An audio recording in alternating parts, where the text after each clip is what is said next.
Go ahead.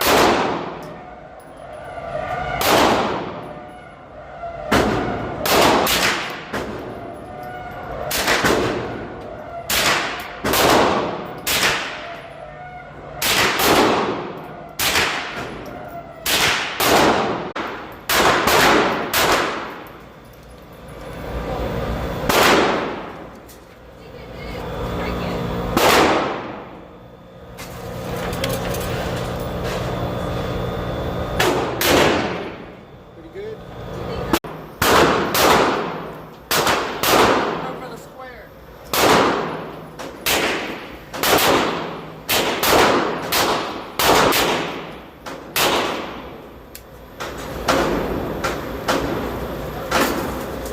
One, two, three, four, five, six.